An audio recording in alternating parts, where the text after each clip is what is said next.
نحمدہ و نصلی علی رسولہ الکریم، اما بعد۔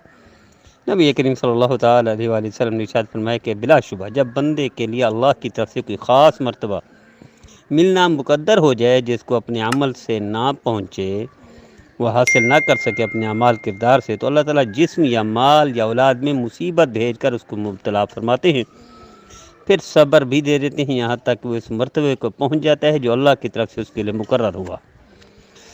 ہمارے لیے اس کو سمجھنا بہت ضروری ہے۔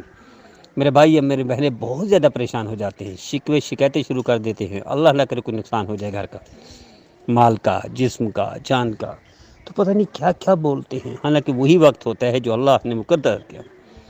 ٹھیک ہے، اللہ نے آپ کو ولی اللہ لکھا ہوا ہے کہ اللہ نے آپ کو اولیاء اللہ میں سے شامل کرنا ہے، اللہ نے آپ کو اپنے مقربین میں شامل کرنا ہے، اللہ نے آپ کو اپنے کاملین میں شمار فرمانا ہے، اللہ نے آپ کو محبوبین میں درجہ رکھ دینا ہے، اللہ نے اپنے پسندیدہ بندوں میں رکھنا ہے۔ وہ آپ اعمال سے نہیں کر سکتے، فضائل سے نہیں کر سکتے، کردار سے نہیں کر سکتے، نیکی سے نہیں کر سکتے، ثواب کے کاموں پہ نہیں پہنچ سکتے، تو پھر اللہ کیا کرتے ہیں؟ یہی چیز دیتے ہیں۔ یہ چھوٹا موٹا نقصان ہو گیا، بیماری ہوگی، مصیبت ہو گیا، تکلیف ہو گئی، دکھ درد ہو گیا، کوئی فوتگی ہو گئی، یہ اللہ اس جگہ پر پہنچا دیتے ہیں جو اللہ چاہتے ہیں، جو اللہ نے مقرر کیا ہوا۔ تو اس لیے پریشان ہونے کی ضرورت نہیں ہوتی۔ مثلا آج کے دن دیکھ رہے ہیں حضرت اقدس مولانا طاہر جمیل صاحب پوری دنیا کے کروڑوں لوگوں کو فائدہ پہنچایا دینی اعتبار سے، الحمدللہ، یعنی بڑے بڑے بھٹکے ہوئے ان کو راستہ دکھا دیا۔ آج جوان بیٹے کا یہ صدمہ، تو اب کیا سمجھتے؟ اللہ نے وہ درجہ رکھا ہوا ہے جو پہنچانا ہے، بہت بڑا درجہ تو بہت بڑی تکلیف۔ دیکھیں نبی کریم صلی اللہ علیہ وسلم کے خاندان سے بڑی مثال کیا ہوگی، جنت کے سردار ہیں اور تکلیف کیا پہنچی؟ پورا خاندان کٹ گیا کربلا میں۔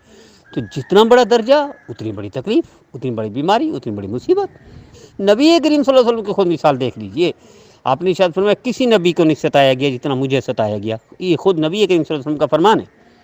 تو آپ کو کتنا ستایا گیا؟ کون سی تکلیف، دکھ، مصیبتیں جو نہ پہنچائی گئی ہو، یہاں تک کہ ڈپورٹ کر دیا گیا، میرے نبی کو مکہ مکرمہ چھڑوا دیا گیا، گھر سے بے گھر کر دیا گیا، مجبور کیا گیا، اور قتل کے وہ کہ منصوبے بنائے گئے، سازشیں کی گئی، الزامات، بہتان، الزام تراشی، اور شاعر، مجنون، دیوانہ، نعوذ باللہ من ذالک، نعوذ باللہ، نعوذ باللہ، جو میرے نبی کے قطعاً کسی لحاظ سے بھی کوئی لفظ فٹ ہی نہیں ہو سکتے تھے، وہ بھی انہوں نے فٹ کیے۔ جو الزام ممکن ہی نہیں تھا وہ انہوں نے کیا، یعنی جو آپ کے تربیت یافتہ لوگوں سے بھی ممکن نہیں تھا وہ الزام لگایا انہوں نے، کافروں نے، یہودیوں نے، مشرکین نے۔ تو کیا کون سی مصیبت ہے جو نہ پہنچی ہو؟ لیکن چونکہ افضل الانبیاء ہیں، سردار الانبیاء ہیں، تو تکلیفیں بھی سارے نبی سے زیادہ ہیں۔ جنت کے سردار ہیں تو پورے خاندان کو بھی کاٹ دیا گیا۔ تو یہ ہمیں سمجھنے کی ضرورت ہے میرے بھائیوں کو، میرے بہنوں کو، کہ آپ کو جب کوئی تکلیف ہو تو سمجھ لیجیے اللہ کوئی درجہ دینا چاہتے ہیں۔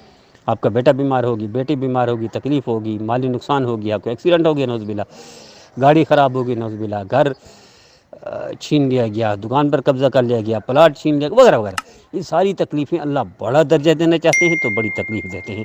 تو آئیے آج کے بعد کسی بھی نقصان، مصیبت، دکھ درد کو اسی اعتبار سے دیکھیں، اسی دعوے سے دیکھیں۔ مجھے امید ہے میرے بھائی میرے بہنیں آج کے بعد 100% اس پر عمل کریں گے، دوسروں کو بھی کرائیں گے، خود بھی سنیں گے، دوسروں کو بھی سنائیں گے۔ یہ سلسلہ اس لیے شروع کیا ہوا اصلاحی تربیت ہے۔ مجھے امید ہے میرے بھائی میرے بہنیں